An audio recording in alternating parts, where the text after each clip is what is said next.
With you for a father, it's no wonder your son is demonstrating a propensity for being a horrible human being. Clearly, you've never had the Mario coins knocked out of you by a woman. Because if you had, you might have taught this lesson to your son without him having to learn it the hard way. Now, I can help you with that if you need.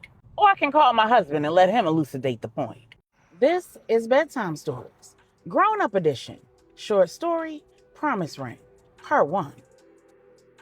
When resurrection ended, Tamara had been kidnapped, she'd escaped, and had been reunited with her family. How did we get there? We're gonna have to take it back. Way back. When Michael Donovan St. James first met Tamara Camp, he was overwhelmed by her beauty. But the first time she opened her mouth to speak in class, he found out that she was more than just a pretty face. And after a few months of being in the same 7th grade class, he learned that she was smart, funny, and caring. But for all of his self-assuredness, he hadn't said a word to that girl. Every time he tried to get up the nerve to make simple conversation with her, his stomach felt like boots in a dryer. His hands got sweaty and his head started spinning. He'd seen plenty of pretty girls, but he'd never had that particular experience. He had no idea what it was, what was causing it, or how to make it stop. He and his sister were the new kids on the block at the Christian academy that their parents, Quincy Anders St. James IV and Angela Lorraine Spencer Washington St. James, had enrolled them both in after returning from Puerto Rico, where they spent about 4 months hiding out as a result of an attack on their family at the hands of the criminal enterprise run by the Newport family. All of the children had needed a fresh start, none more so than Michael, Melissa, their little brother Angel, and their cousin Chance. And since the entire family would be relocating to a family complex in Denton, Texas, his parents and the parents of his cousins had chosen Denton Christian Academy, DCA, as the school where their children would get a fresh start. The sprawling campus was broken up in elementary, middle, and high school. And at the middle school, Michael and Melissa were both slowly making new friends. Melissa's journey was a little more difficult because she was on the spectrum, but both of the children had learned to be wary of new people, even other children, after the ordeal that they'd all survived. When Michael shared how he'd been feeling with his sister Melissa, Melissa had told him that it sounded like he was describing an anxiety attack, because that's what it felt like when she had them. Her anxiety would often result in selective mutism, and under the most extreme circumstances, that mutism would last for months. On one occasion, it lasted for several years. As a result, the family had learned sign language, and Melissa had taken to using sign language or a tablet that was programmed to say what she couldn't at a touch of a button. The ease with which the family had learned sign language wasn't just a result of needing to support Melissa. It was also a result of the fact that her adoptive father and Michael's biological father had a baby sister who was born deaf. Having a deaf aunt should have helped prepare Michael and Melissa for the news that soon enough they would probably be having a deaf sister. Their mother, Angela, who had adopted them both, was pregnant with twins, a boy and a girl. And that girl was most likely going to be born deaf due to an inherited genetic mutation that was passed down through her husband Q's bloodline. It was a condition that affected the baby girls and was the reason why their Aunt Anya and their deceased Aunt Kay had both been born deaf. In an effort to prepare their children for that almost inevitable disability, Angela and Q had informed their children. And with that news fresh on Michael's mind and heart, he and Tamara had their first real conversation. Tamara had been attending DCA for years. She wasn't the most popular girl in school, even though she was the prettiest and one of the smartest, because she was different. Tamara had been born with a hearing impairment, and while she wasn't completely deaf, her hearing deficit was severe enough that she was a candidate for cochlear implants. By the time she'd reached 7th grade, she'd had them for years. Obviously, looking at her, you would never know that she had this disability. And you had to listen hard to hear the residual lisp that peppered her speech as a result. Tamara also made a point to wear her long hair down and covering her ears so that the place where the external components of the cochlear implants magnetically attached to the parts of her head where the implant met the device. in order to project sound were undetectable to the naked eye. Melissa had tried to encourage her brother to just talk to Tamara. She and Tamara had made a connection and were getting along swell. As the only two students in their small population of African American, Hispanic, and bi or multiracial students in their grade who were receiving accommodations, they'd found allyship in one another. And at a school where they weren't double minorities, but triple minorities, Tamara had been a great help in helping Melissa learn the lay of the land, avoid the landmines that inevitably came with the territory, and stay out of the crosshairs of students who had the potential to see them as easy victims. Among those students was DeAndre Hill. He'd made a name for himself by picking on other students and being a class clown. The fact that he was substantially larger than most of the students his age further emboldened his aggression towards others. And on the day when Michael finally had a conversation with Tamara, all of those variables had come to a head. DeAndre had made the rounds amongst the girls who looked like him, and he'd already begun to make the rounds with the girls who didn't look like him. Tamara was the one girl who hadn't fell for his charms, and that didn't sit right with DeAndre. The same day that Michael and Tamara became more acquainted, so did Michael and DeAndre. The same way Melissa had found a kindred spirit in Tamara, Michael had found one in his friend that they called Spider. Spider was a gangly kid who was all arms and legs, hence the nickname, Spider. And from day one, he was drawn to Michael like a moth to a flame. On that particular day during recess, DeAndre found himself sprawled out on the school's outdoor track because he'd let his mouth write a check that his behind could not cash. He decided that he'd make another attempt to push up on Tamara. And as was typical, she'd paid him in dust. And as was typical, he didn't take too kindly to that fact. In response, he berated her, called her names, and mocked her disability. And for Michael, that was a bridge too far, because he couldn't stand a bully. And he really couldn't stand a boy who couldn't take no for an answer, because he was his daddy's son. To that point, he'd only been in 1 or 2 fights, and he'd never been the aggressor.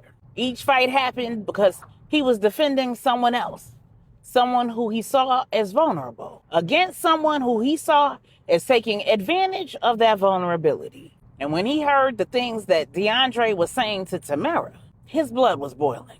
In an effort to control himself, he first attempted to use his words. He said to DeAndre, "Dude, your ego shouldn't be that fragile. A girl turning you down shouldn't turn you into a monster.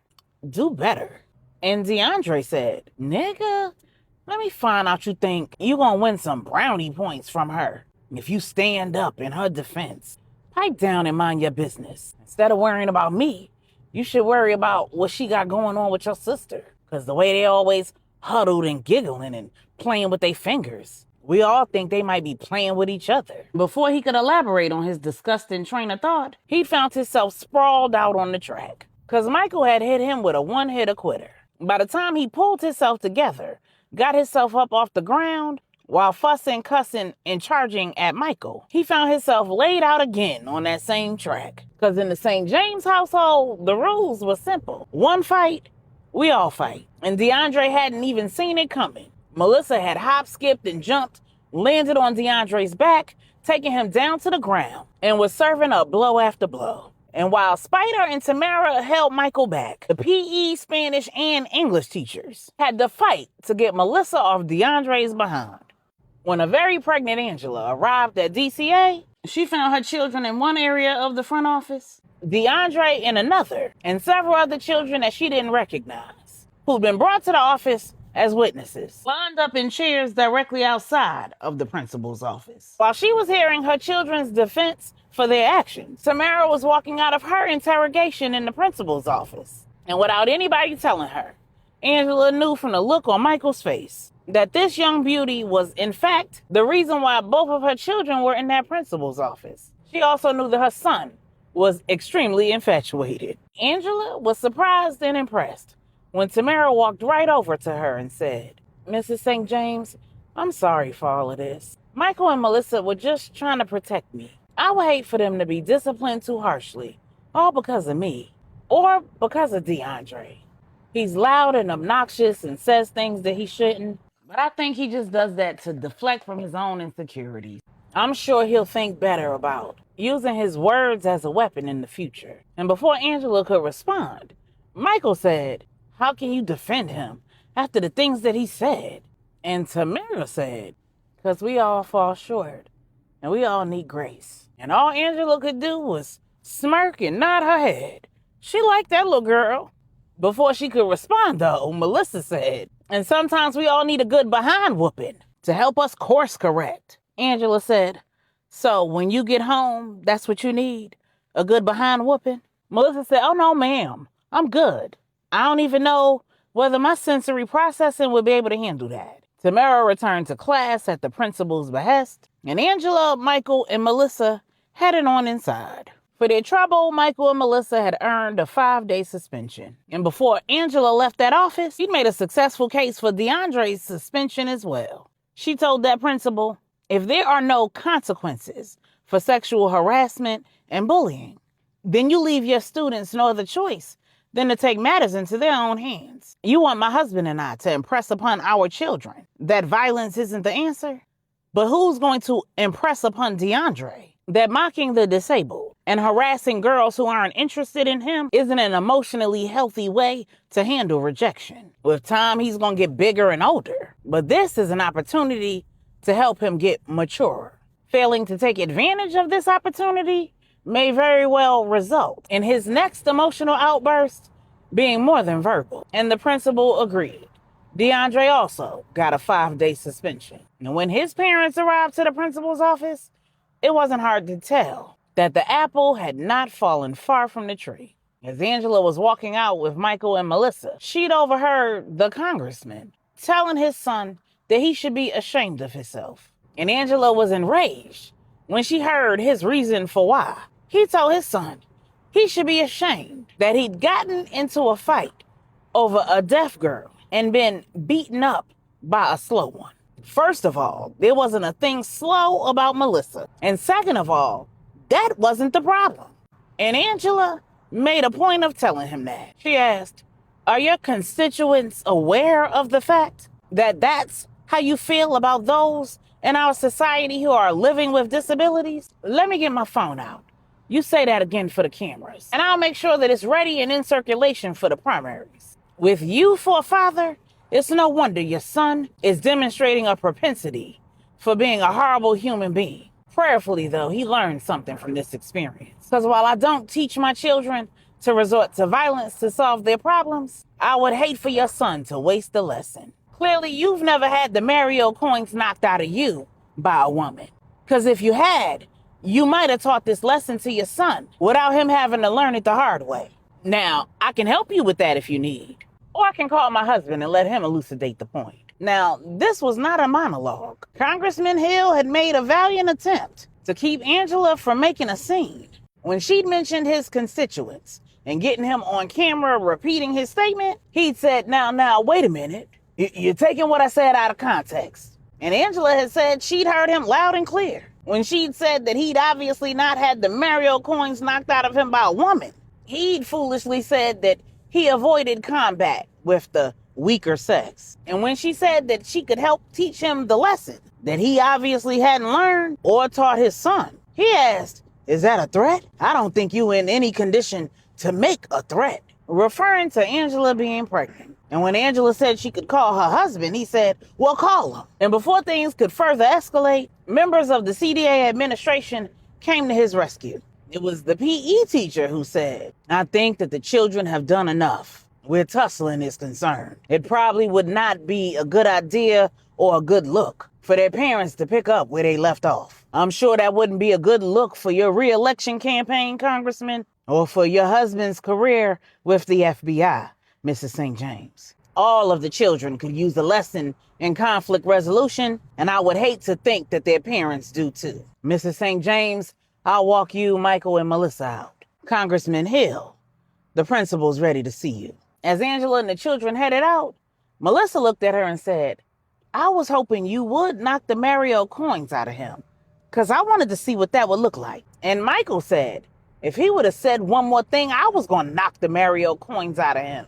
I can't wait to tell Dad what he said. Angela said, no, we won't be doing that. When Michael asked why not, Angela said, your father takes his job as my protector very seriously. In return, I try my best not to create situations where he has to protect me. As offensive as what I overheard Congressman Hill saying was, my response wasn't all that mature either. Here I am trying to teach you all not to resort to violence, and I was on the verge of doing so myself. Clearly your friend Tamara, has a better handle on her emotions than I do.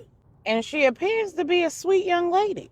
After all, she not only defended you two, but she also tried to understand DeAndre's malfunction. And I like that. Melissa said, so does Michael. Then she started singing, Michael and Tamara sitting in a tree, and not knowing how to handle the uncomfortable emotions that discussion of Tamara evoked, Michael got defensive. He said, come on now, I barely know her. When Melissa was done with her song, she asked, so you knocked DeAndre out solely because of the things he said about me. Is that what you're saying? When Michael didn't respond, Melissa said, I can't wait to call Tamara when school lets out. And Angela said, all right, Melissa, that's enough. Stop teasing your brother. And how about you hold all of your calls until after your father gets home? In response, Melissa looked at Michael and said, gee willikers, Batman, I think we're in trouble. Several hours later, when Q arrived home, Angela told him all about their children's little incident of fisticuffs at school, but she conveniently left out her run-in with Congressman Hill. And when Q went to go and speak with the children individually, Angela just sent up a prayer, because she knew that Michael would respect her wishes and not mention their little interaction with Congressman Hill. But Melissa hadn't quite learned how to withhold information. And because her parents understood just how important it was to allow her to speak freely, neither of them had ever made an attempt to teach her how to keep a secret or to censor herself, beyond their attempts to teach her how to communicate respectfully. The last thing they needed in a world like the one they lived in was to teach their autistic daughter to bend the truth, attempt to be deceptive, or to keep secrets from them. And as expected, Michael told the line, but that dang on Melissa. All that was required was for Q to say, tell me everything, baby girl. And the floodgates opened.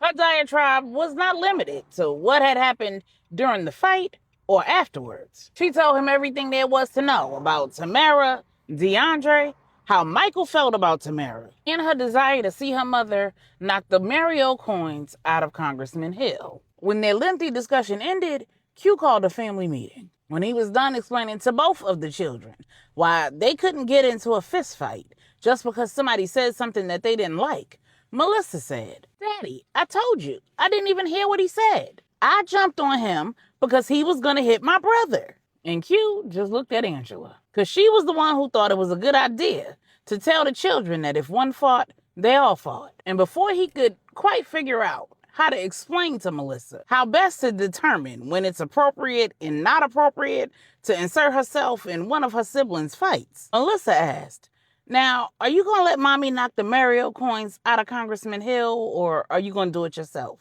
And Angela's eyes got big, because she knew Melissa had spilled the beans. Q said, I'll be following up with the congressman.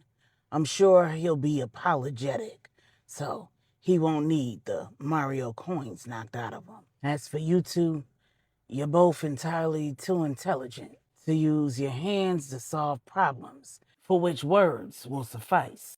If you're facing a problem that you feel like you can't handle, then let the adults handle it. If the adults responsible for you two, in my and your mother's absence, fail to actually solve the problem, then you call us. My expectation is that you will exhaust all other avenues before you resort to violence. Have I made myself clear?